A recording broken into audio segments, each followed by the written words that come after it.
Join our community by subscribing. Every click helps us share more stories like this one. Chapter 1. The Introduction.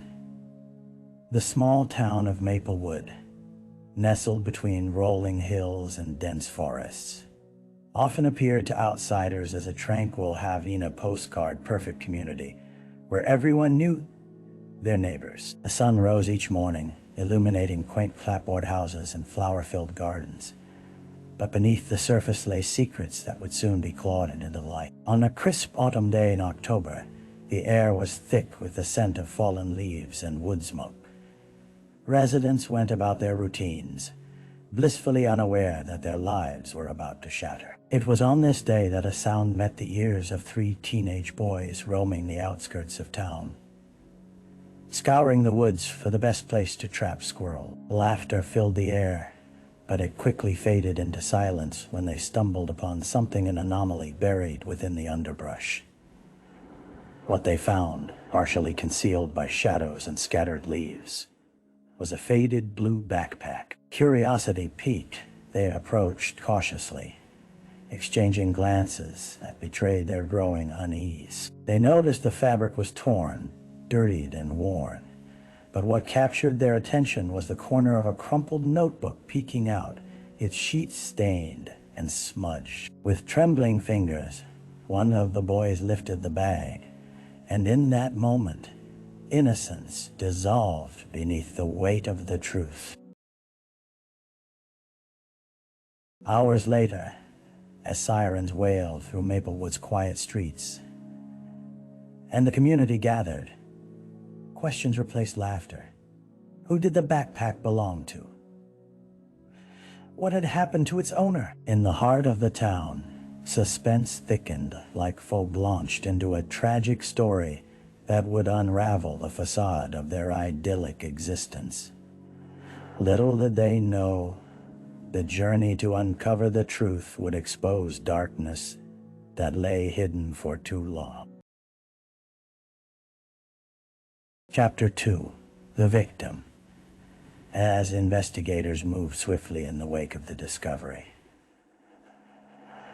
a palpable tension overshadowed Maplewood. The sun dipped low, casting elongated shadows on the ground as search teams fanned out in all directions, their determination palpable against the encroaching twilight.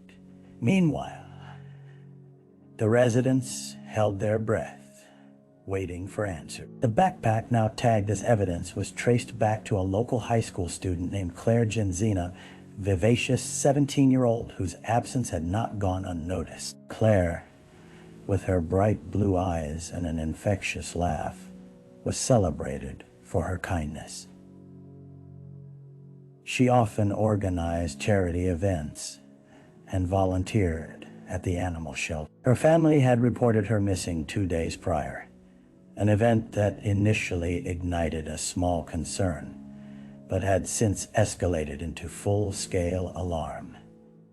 Detective Lisa Warren, a seasoned investigator with years of experience, took the lead on the case. She personally knew Claire, having watched her grow from a spirited child into a compassionate young woman. As she entered Claire's home to speak with her parents, Claire's mother sat curled on the couch, clutching a well-worn stuffed animal that had not left her side since her daughter vanished. "The last time I saw her," Claire's mother began, her voice trembling as she recalled the previous Saturday, a day that had been filled with laughter and plans for the upcoming school dance.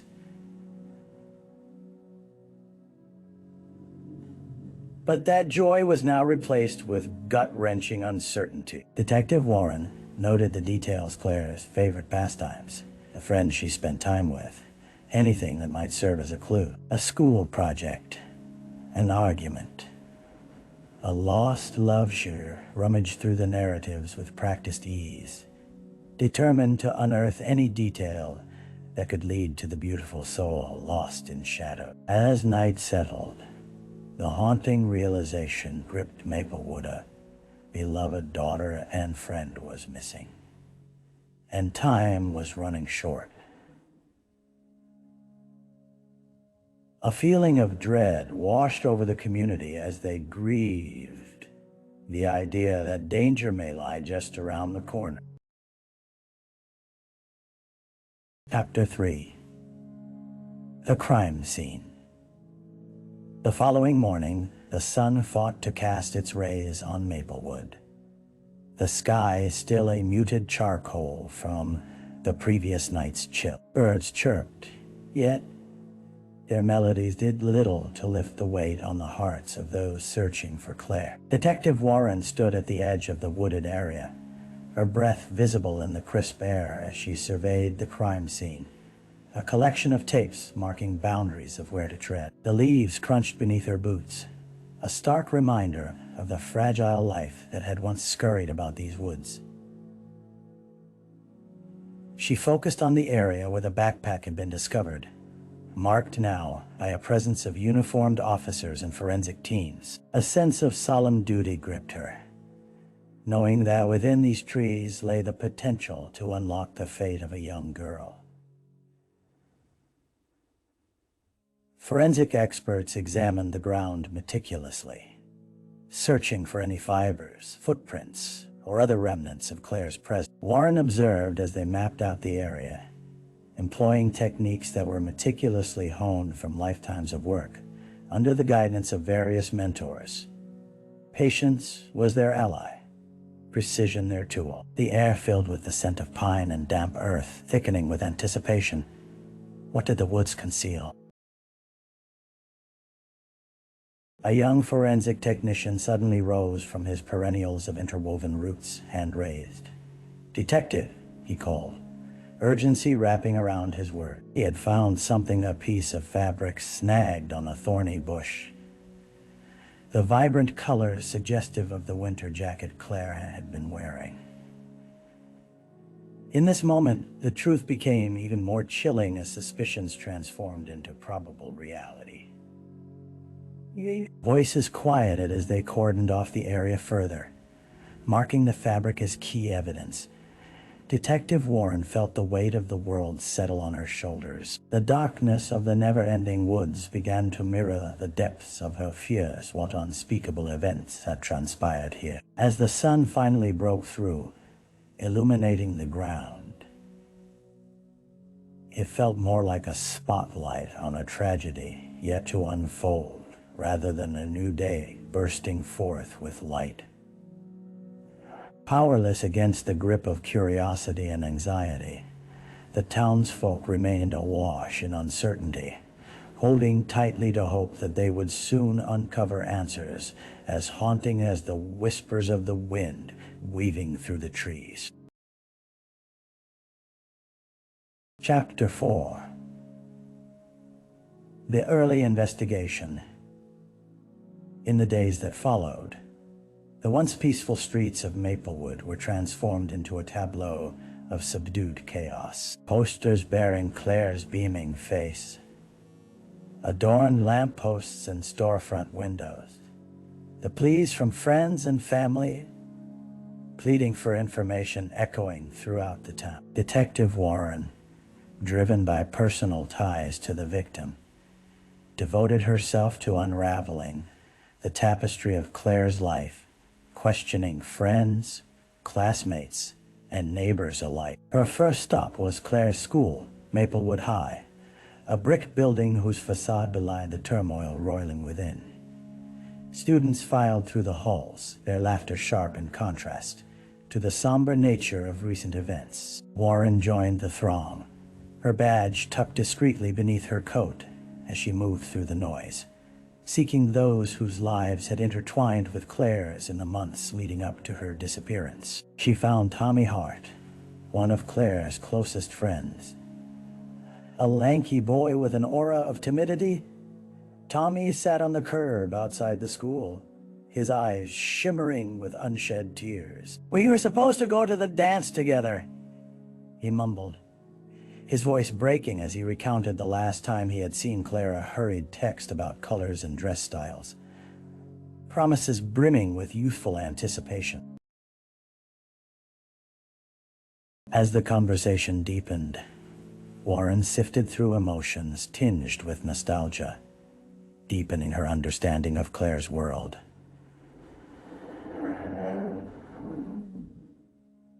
Was there anything bothering her? Did she have conflicts with anyone? Tommy hesitated, shaking his head, but then he muttered. She had been talking to some guy she met online. Detective Warren felt a jolt of interest reverberate through her. Online interactions both, a blessing and a threat in the digital age called open doors to unexpected dangers. She pressed for details, prompting Tommy to recall interactions he barely understood. I'm not sure of the name, but they were supposed to meet, he said, eyes darting as if fearful of what secrets might be uncovered. Later, Warren pored over Claire's social media accounts, searching her contact list for red flags. The sense of urgency grew as time elapsed, as Claire, vibrant and full of potential, became another missing person statistic drowning in a sea of uncertainty. Investigators worked tirelessly, their commitment underscored by the collective heartbeat of a town still pinned against the unsettling unknown, struggling for the light of clarity in the gathering darkness. Chapter 5. The Dead Ends. Within the confines of the Maplewood police station, time seemed to slip through Detective Warren's fingers like grains of sand. Weeks rolled by, the leaves losing their vibrant hues as the air turned frigid with the encroaching winter. Each day brought a fresh hope that the investigation would take a turn. But soon, that hope morphed into a lingering frustration. Leads that once illuminated the path forward had dimmed, turning the investigation into a labyrinth full of dead ends. Warren sat at her desk, piles of notes and photographs dousing her workspace. The digital breadcrumbs from Claire's online persona revealed little more than cursory acquaintances. The enigmatic figure she had spoken to online, a boy named Adam, had disappeared from the digital landscape. Pinging his digital footprint yielded no results, and knocking on countless doors resulted in the same deadpan response. No, we can't help you. The high school, echoing with laughter, now felt empty. Students whispered uncertainties behind Warren's back, their excitement for upcoming winter festivities dulled by the specter of Claire's unresolved fate. She forged ahead, convinced that someone, somewhere, knew more than they were willing to reveal. Late evenings in the office turned into dark nights, keeping pace with the agonizing silence of the community. During one of those nights, a routine visit to Claire's social media pages unearthed a glimmer of hope. There was a comment buried among the posts beneath the photos from her friend. Someone named Lucas had messaged Claire, expressing concern for her well-being after she had gone AWOL for a few days. Further investigation showed that he was a local teen with a history of erratic behavior and anger issues. Warren scheduled an interview, hopeful that Lucas could shed some light. However, when confronted, he shifted nervously in his chair, assuring her he had no reason to be involved. His responses were evasive, flitting from guilt to irritation. The interrogation felt cyclical, each question met with circular rhetoric. Finally, frustration bubbled to the surface. Surely he couldn't be so detached from their world.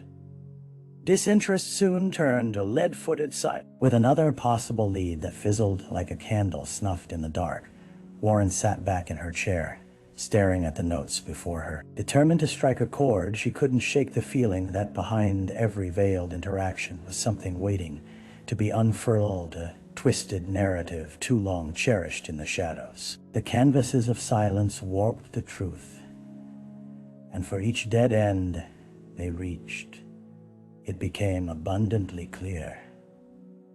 Someone knew something, and it was only a matter of time before the threads began to unravel. Chapter 6. A Break in the Case.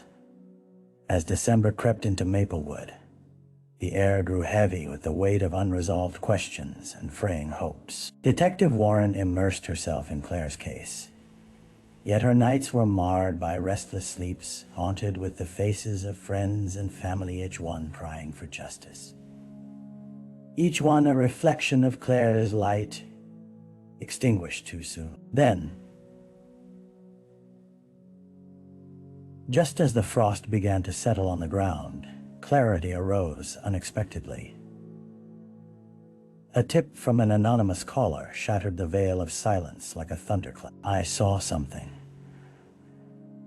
The voice quivered on the other end of the line, barely contained behind a shroud of fear. "Something in the woods." "You need to look again." The detective's heart raced. Skepticism crept in. Could this be another false lead? Yet, the urgency in the caller's tone anchored her belief that this was worth exploring. Hours later, she assembled her team and returned to the wooded area where Claire's backpack had first been found. Undeterred by the gathering clouds that cast the landscape in dull hues. With additional officers and search dogs in tow, they combed through the underbrush, focusing on fresh trails. As the sun dipped behind the hills, a hurried shout sent adrenaline coursing through Warren's veins. "Here! Over here!" shouted Officer Bennett, his silhouette sharply illuminated against the gathering dusk. Warren rushed towards him, weaving through branches. As she arrived at the clearing where he stood, a tangle of roots and dirt strewn around his feet. There, half buried in the brush, lay a small metallic object, an old cell phone, dirt-encrusted and cracked. "It was hidden," Bennett said, wiping the device clean with his sleeve. The weight of the find settled heavily on Warren. This wasn't just scrap. It was a lifeline. She recognized the phone immediately, a relic from the summer Claire had bragged about on social media. The forest had whispered secrets for too long, and now it was slowly yielding in its truth. As they collected evidence, whispers began to swirl. Someone in the shadows had witnessed something vital.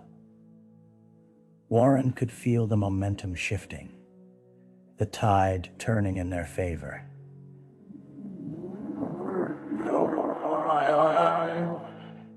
Hope began to flicker anew, but with every glimmer of possibility, doubt remained, a fear of what the phone might reveal, and the dark corners it would lead them to explore further. As bad memories clutched at her heart, Warren couldn't help but feel the weight of urgency rising again. Whatever secrets Claire's old phone contained were now a potential opening, a bridge to unravel the troubling timeline. And she was ready to confront whatever horrors lay ahead, no matter how dire. Chapter 7. The Suspect. Back in the dim confines of the police station, Detective Warren examined the recovered phone under the harsh fluorescent lights.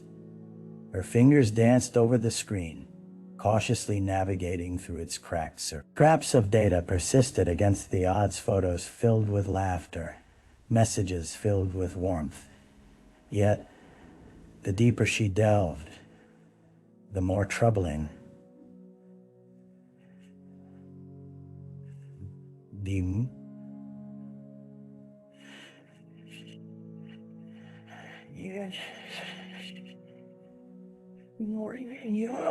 The chat history revealed a cascade of interactions, gradually outlining Claire's last months leading up to her disappearance. She had exchanged messages with several acquaintances, but one name repeatedly surfaced: Lucas Green. Their exchanges, ranging from mundane to increasingly unnerving, hinted at a fascination that morphed into something darker. Lucas had sent messages warning Claire not to let anyone take her away. Another suggested he was waiting for their planned meetup. As Warren pieced together their narrative, Lucas's sporadic intensity tormented the narrative, like a phantom haunting the past. With every click and scroll, she felt the urgency pressing down upon her chest. It wasn't long before Warren decided to bring him in for questioning once again. On a cold December afternoon, Lucas sat slouched in the interrogation room, fingers tapping anxiously against the table. His eyes shifted, darting away from Warren's penetrating gaze. She approached with the air of authority, but her tone was calm, coaxing. "Lucas, we found your name in Claire's messages. You two talked often. His dismissal came quickly. So what?" We were... Warren leaned in, her demeanor unyielding. "You told her you planned to meet. Now she's missing." Lucas swallowed hard, and for a fleeting moment, vulnerability flickered across his features. "It was just a joke. I never meant to scare her," he stammered. But Warren saw through the hastily woven fabric of his excuses. It was as if a wall was crumbling, revealing the raw edges he desperately tried to hide. Warren pressed on, revealing snippets of their online chats, his tone sharpening. "Why did you need to warn her not to let anyone take her away?" His reaction was immediate. Anxiety morphed into anger. "I just wanted to protect her. Everyone was after her. I thought I could keep her safe." His voice cracked under conviction, betraying layers of resentment unspooled in anger. The room air thickened as Lucas struggled to maintain composure, nervous energy radiating from him. Warren kept the pressure rising, forcing the truth out from beneath the layers of his facade. He had stepped over a line, and now he was caught in a web. As she exited the room, Warren felt a tightening grip of determination. Lucas was a primary suspect, and as dark clouds loomed outside the station window, the weight of the truth pressed in upon them all. It felt as if Maplewood had been holding its breath for too long. It was now or never. The ghost of Claire hung heavy over Them's promise of justice looming closer. But with each revelation, the shadows within would only deepen. Chapter 8. The Trial.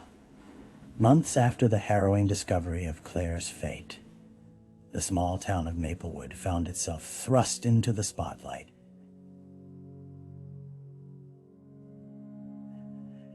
As the trial of Lucas Green commenced, the courthouse, normally a quiet structure nestled among the community's quaint shops and cafes, buzzed with an electric tension. News vans lined the perimeter, eager journalists reporting from every angle, while residents gathered outside, united by a singular purpose to witness the unfolding of justice.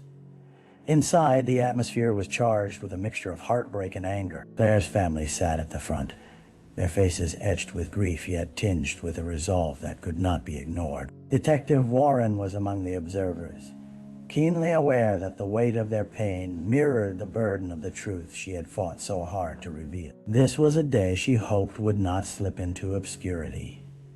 Memories of Claire's hopeful laughter echoed through the chamber. As the trial commenced, the prosecution laid out their case with precision. They painted a portrait of Claire, a dedicated student, a beloved daughter, before detailing her last known interactions with Lucas.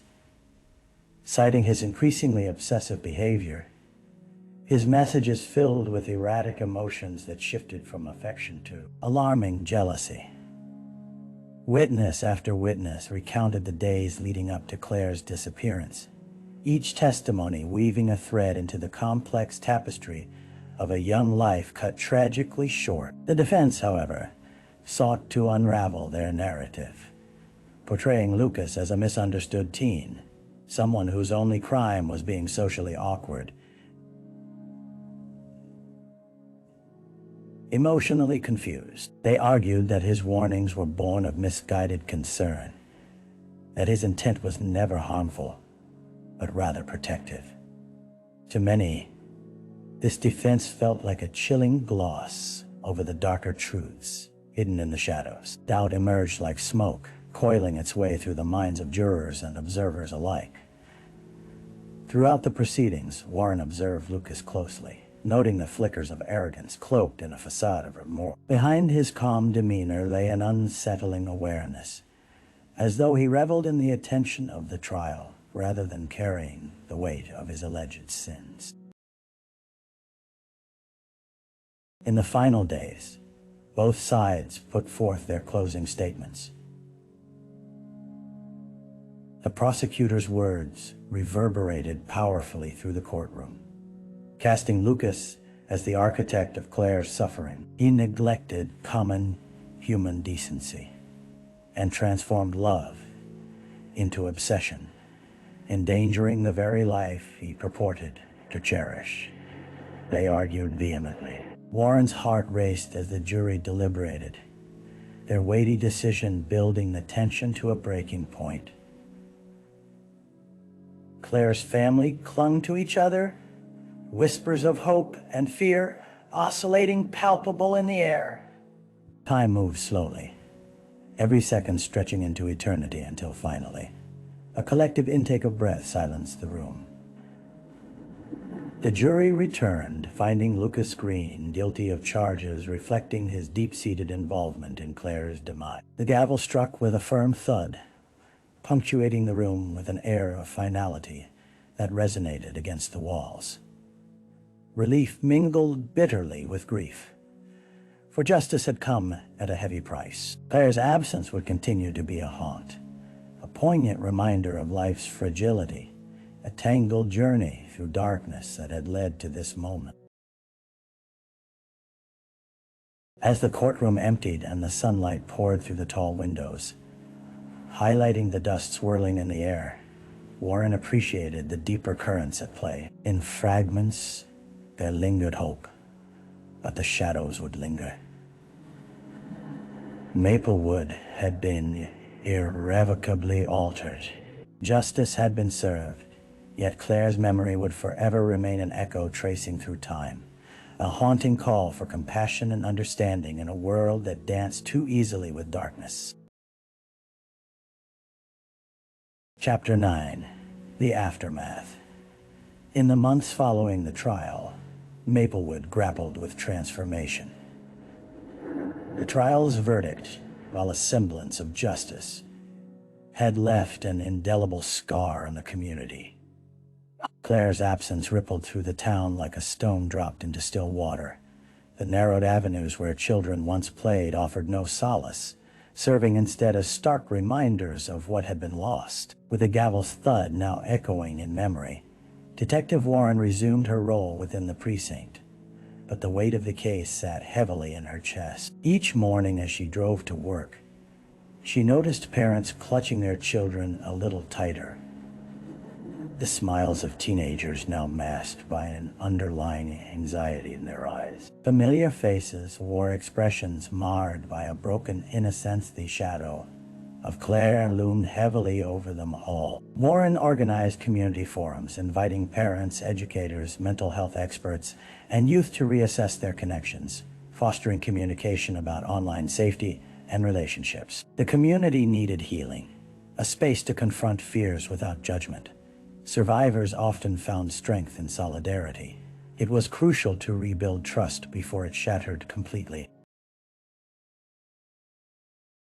Meanwhile, Claire's family struggled against the tide of grief, their home echoing with silence as they learned to navigate a world without their daughter. They established a foundation in Claire's name, dedicated to promoting student mental health and awareness of online dangers. The initiative garnered support from local leaders and businesses, a rallying cry to foster compassion in honor of the vibrant girl they had lost.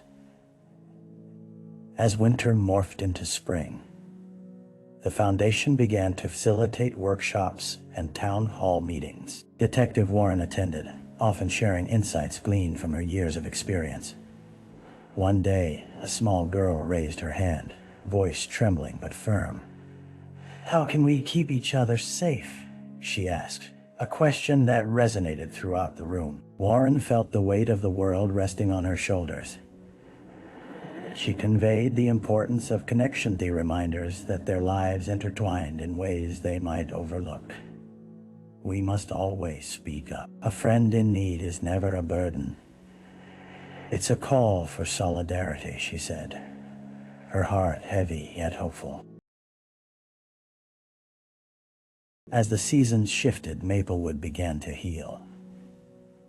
The community came together, engaging in reflective conversations and support groups. Time had not erased the tragedy, but reshaped it into moments of resilience and shared understanding. In honor of Claire, they created an annual festival centered around Kindness Day, where laughter and connection stitched together the fractures of the past. On the day of the first festival, flowers filled every corner of Maplewood, the air scented with nostalgia and hope. As children danced and laughter rang through the streets, Warren experienced a bittersweet catharsis. Though a shadow of sorrow would forever linger, they were learning to live in the light while embracing the lessons of love and vigilance Claire had unknowingly imparted. The struggle for change continued, but the ripples of Claire's life influenced the way they held one another close. In the aftermath of heartbreak, unity emerged as their strongest ally, a testament to a community that would never forget but found a way to thrive amid the ruins. And as Warren looked toward the horizon, she understood that shadows could not extinguish the light. Instead, they prompted a deeper appreciation for the moments they would cherish anew. Chapter 10. Reflection. Months passed, and the seasons turned. Summer gave way to fall again in Maplewood, the leaves aflame in hues of orange and gold. Detective Warren often found herself walking the familiar paths through the woods where Claire's fate had unfolded, each step filled with a bittersweet reflection. The horrors of the past had tempered in the warmth of community resilience, and yet the echo of Claire's laughter persisted, a gentle reminder of the innocence that had been so abruptly severed. One crisp afternoon, she sat on a bench overlooking the river that meandered through the town, its waters steady and flowing. It was here Claire had often spent time sketching the landscapes around her, her vibrant creativity pouring onto the pages of her worn-out notebook. Thoughts raced through Warren's mental kaleidoscope of emotions, from anger to sorrow to determination. In the tumult of confrontation and resolution, she had witnessed the fragility of life and the strength of connection. The way the community had rallied after tragedy was a testament to the human spirit's resilience. Although they were bound by grievances, they found solace in conversation, a shared understanding. Warren reflected on the pivotal moments, the chaotic search efforts, the unyielding support of the community, and Claire's family forging forward with a foundation in her honor. Perhaps the true essence of healing lay in both the pain and the catharsis, in embracing memories that didn't fade but transformed into legacy. As she breathed in the fresh scent of autumn air, she smiled softly, imagining the love that circulated through Maplewood. Life would move in cycles, just like the seasons. But Claire's memory would become a guiding light tone that reminded them to cherish every moment and every connection. In deep grief, a profound understanding emerged. Love, demonstrated through action, could profoundly change the world around them. Despite the empty spaces left behind, life must go on, and in that reflection was the promise to hold each other close, to stand united even amidst darkness.